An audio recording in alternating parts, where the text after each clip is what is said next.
Hello there, welcome to my patron requested review of The Damned United. Now, Thomas Jones, lovely patron of mine, requested that I review this film.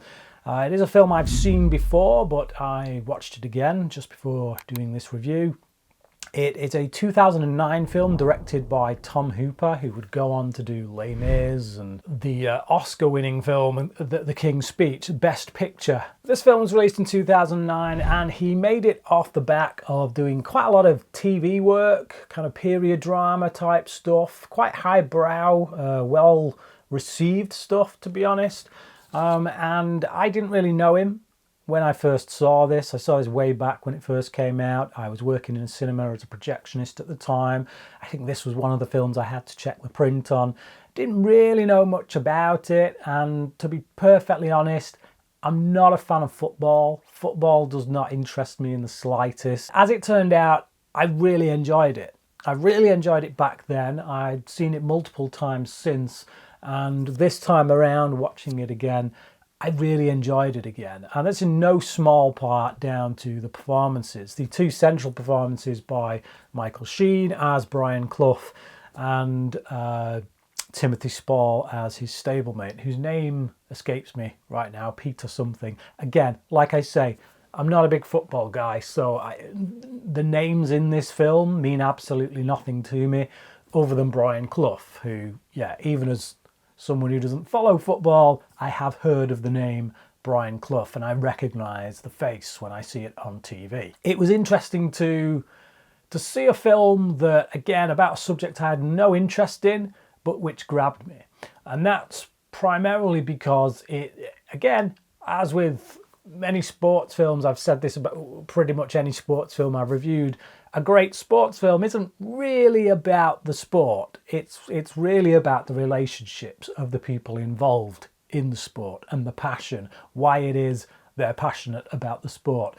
One thing I will say that I think Tom Hooper does a really good job with in this film is allowing people like me, who don't give a fig about football, don't really know a right lot about football, he allows us to stay in touch with what's going on. Like, I don't need to know the ins and outs of football and the rules of it to understand what is going on with regards to the politics, with regards to who's screwing who and who's winning this, that and the other,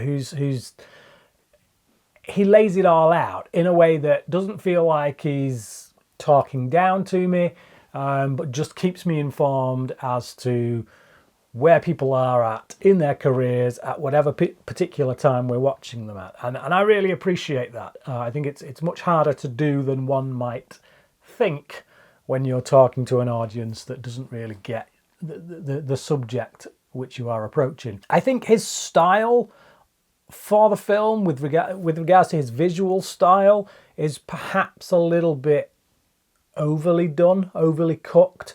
There's a lot of strange kind of framing throughout this film where it's like the first thing they tell you in like film school would be like the rule of threes across the screen, and like Hooper, while not necessarily abandoning those rules, he kind of twists them around so that he's in the wrong third that you've come to expect. So when he's blocking the screen and positioning the actors, they're in these odd angles where there's a lot of screen being taken up by scenery and the actor's like in a bottom corner or something like that. As I was watching that, I was thinking that's an interesting style. It's an interesting choice to make with regards to the visual language that you're using. But I'm not quite sure why you're doing it. There was a couple of times in the film where I felt like perhaps it was because he was trying to make the landscape as much of a character in the film as the people in it. He's talking about Derby and places like that. I feel like, yeah, if you have the actor framed in such a weird way that you got all his background behind, you can see people walking the dogs in the background and hills with council estate houses on, it kind of opens up that world more. Beyond that, there's the possibility that he was trying to make Clough seem like this really off-kilter character within the world that he lives, which is why we never get him framed in like your usual way of framing people. He's just always something off about when we're looking at this guy. Either his head is taking up half the screen, or he's kind of lost in this world that's around him. So maybe it's because of that. I think it works on both those levels, but I can't be 100% sure that that is the reason for Hooper's choices of shots as to why he shoots it in the way that he does. So possibly style for the sake of style, I don't know. Either way, it does work on multiple levels. Really, this film is a bit of a bromance between Sheen's character and Spall's character. So you've got Sheen, who plays Bryan Clough. He's the face of management when it comes to the football teams that he's managing.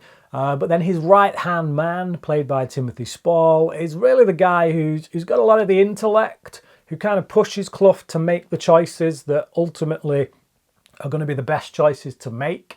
And so this is a film about this character, Clough, slowly realising over the course of the film that his kind of ego has gotten the better of him and does continue to get the better of him.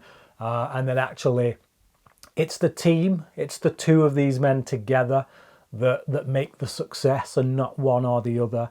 Because Spall's character, he needs someone like Clough. He needs someone who's bolshy and who can get up in people's faces and say what needs to be said and be a character to lead.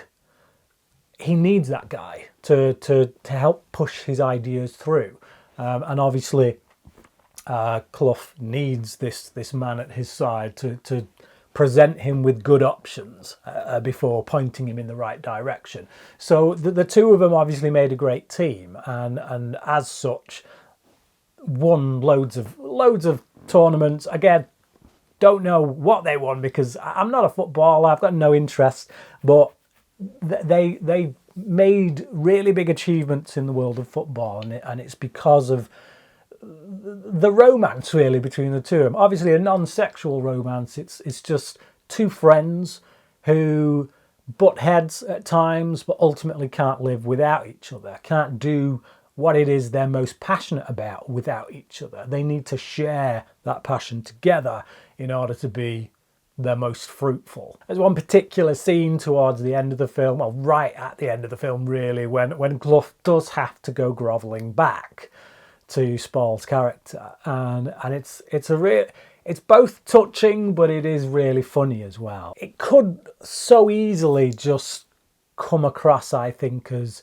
totally cheesy, totally insincere in many ways, comedic, overly comedic, but the strength of these two actors really sells it. Like, I believe it, I buy it, I buy this relationship because of these two guys. Timothy Spall is really great actually as Peter Taylor. I think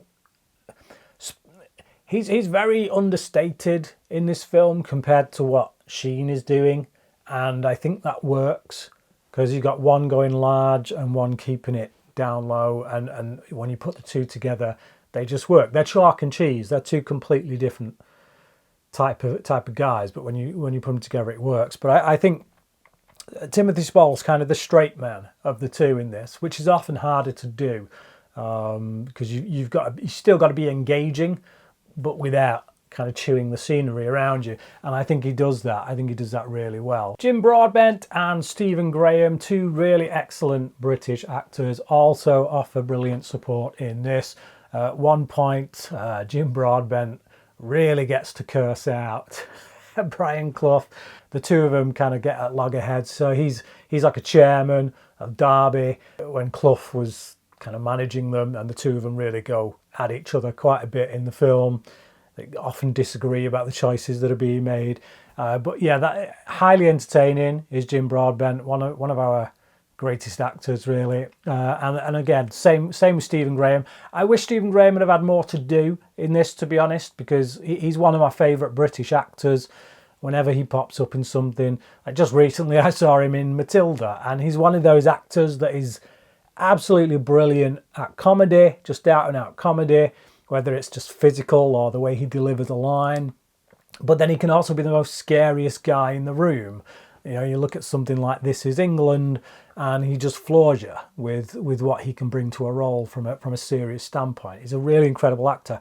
So yeah, I like that he's used here. I like what he's used for, but it's a shame he doesn't get a bit more to do. He's essentially the grumpy captain of Leeds United, who's, again, he's a bit of a thug, loyal to Levy, but beyond that, he's not really given much else to do. One of the other central elements of the film is this long-standing kind of rivalry between Brian Clough and the manager of, or the former manager of Leeds United, who was a man called Don Levy.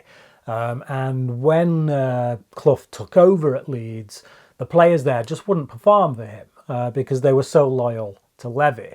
And Clough already hated Levy before becoming the manager of Leeds. So obviously that rubbed him the wrong way even more and just made his rivalry with Levy even greater. And that, again, that ego started to creep in, and he just wanted to do anything to try and compete against this man and bring him down. But there's one really great scene when Clough gets kind of cold-cocked, where it's just like he's brought in for this TV interview, and he doesn't realise that Don Levy's going to be there. And it makes for a really great scene, because it's in this scene where, yes, I think throughout the film they paint Levy as a bit of a thug, but there is a moment of truth that he speaks in this scene that really hits home for Clough's character. And I think it's really good. It's really well played, and it is a reminder that even those that we vilify, that we turn into our arch nemesis and stuff, they can still say things that ring completely true, which is that ultimately at the end of the day, Clough was so caught up in his own rivalry with Levy that he didn't keep his head screwed on straight. He didn't think, he didn't do what he should have done, the things that he needed to do in order to make his team successful, because he was too busy competing with this man who, quite frankly, barely knew he existed. And all of that stuff really allows for great drama. You know, ultimately this is a dramatic piece. A lot of character building, a lot of dramatic moments come out of all of those relationships and character dynamics, and make for what is a really kind of thrilling drama. It's a short film, you know, it's an hour and a half. It gets through quite a bit of history in that time, but it does it in a way that's highly entertaining, quite funny, mostly down to Michael Sheen and some of the one-liners he comes out with, some really great quotable lines, and yeah, but also dramatic, as equally dramatic as it is funny. Now, there haven't really been that many movies made about the English game of football, which, considering the number of movies there are about baseball or basketball and things like that, it does surprise me. But I will say that of all the movies I've seen about football, I think this is the best. I would say this is the best I've seen. It's, yeah, like I say, it's a highly engaging film, really great performances, very well directed, although, as I say, stylistically it's a bit, maybe too much. But it does look beautiful. The cinematography in it is quite beautiful, regardless of whether or not I can determine why it was shot in the way that it was. Yeah, I really liked this film. Again, I've seen it multiple times. I will probably watch it again, and I will give it a 4 out of 5.